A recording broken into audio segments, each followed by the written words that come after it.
What's up, guys? This is the Gospel According to Mark with a C. He is I, and I am he. Just taking some time to tell you exactly what's on my mind. And guys, I would like to tell you that I watched Wonder Woman 1984 earlier this evening. I think it would be more accurate to say that I attempted to watch Wonder Woman 1984 earlier this evening. I'll say this for it, guys. It's consistent, for me anyway, with the first one. I fell asleep on the first one. I fell asleep on this one. You know, I suppose I should be grateful to Wonder Woman, Patty Jenkins, whoever's responsible for this, because it's given me some well-needed rest. You know what I mean? I remember in the first one, it just seemed like, look, I'm not a hater, all right? I can tell that it's a good film. I'm talking about the first one. I can tell it's a good film. It looked like it was well made. It seemed nice enough. It's just that, to me anyway, it seemed like it took a very long time to get started, and I fell asleep at some point waiting for it to get started, and then I woke up and all hell was breaking loose. She was kicking ass. She's like going crazy and all jumping over things in slow motion. I'm like, holy shit, when did this happen? You know what I mean? And I went back and was like, okay, let's give it a try. Fell asleep again. You know what I mean? I'm sleeping. I wake up. I'm like, okay, something is missing. What happened? All right. But you know what? You only got so long to live, right? And I don't have that type of time to be wasting. So after a while, I aborted the mission. I'm like, okay, y'all tell me that the original Wonder Woman movie was good. I believe you, okay? I'm not going to go back and try to watch it anymore, because every time I do, I fall asleep and then I don't know what happened. All right, so anyway, this one.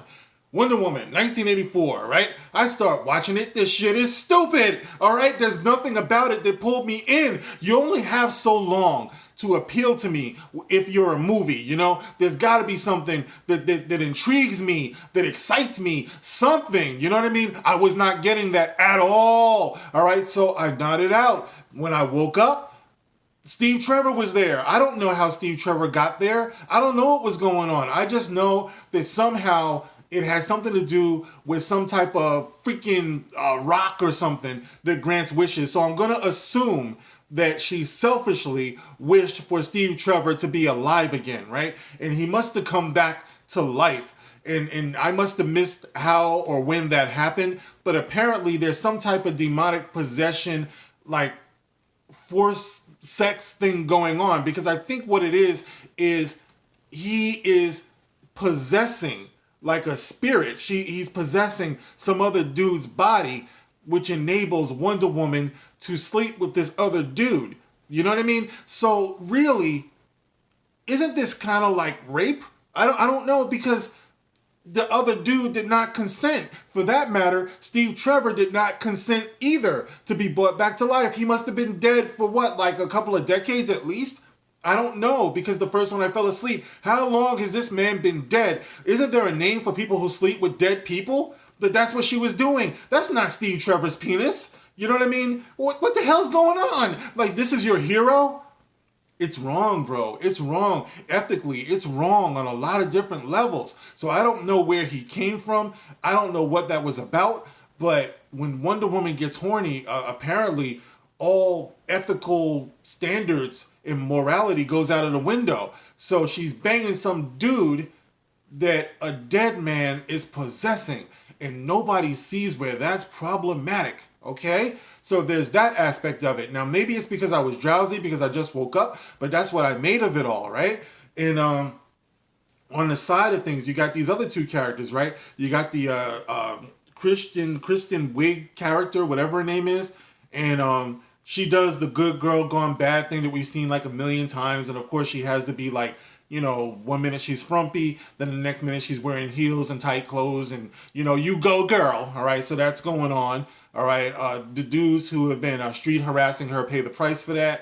Some guy tries to force himself on her, and, she does what the fuck, whatever. So anyway, then on the other side, you got Mando, Pedro Pascal, who is getting like power hungry off of his wishes.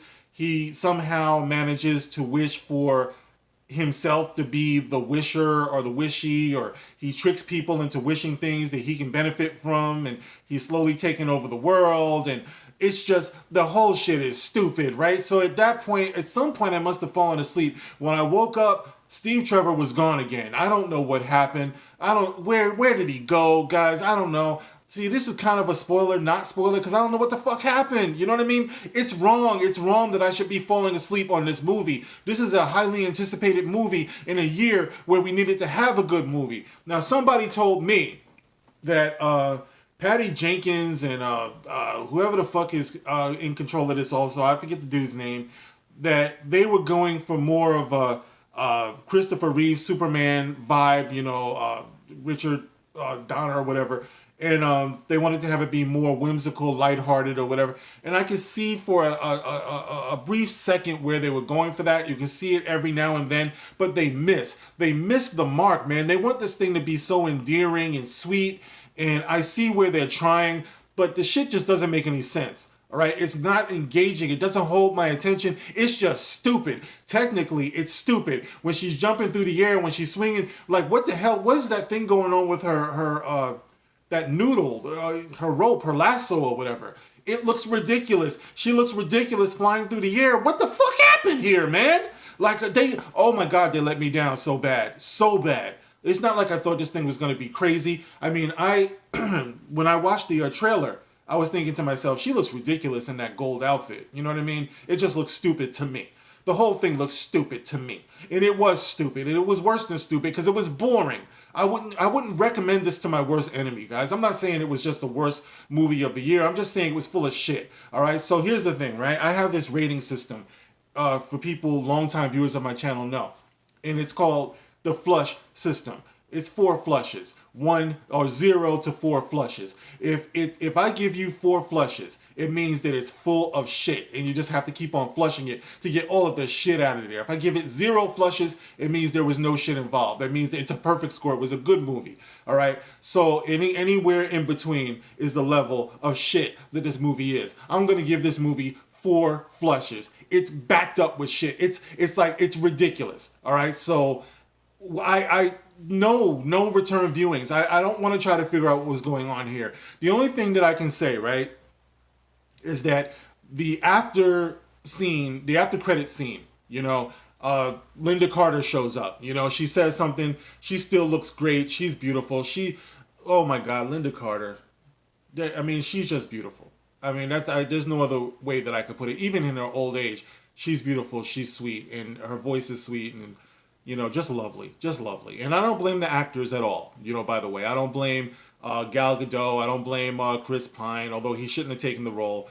I don't blame Kristen Wiig. I don't blame Pedro or anybody else. This is a good example of how bad writing just can ruin everything. Everything. Like nobody stopped to think about the implications of what that was with her having Steve Trevor possess somebody, and then she's going to have sex with that person. If it had been a woman, imagine the outcry.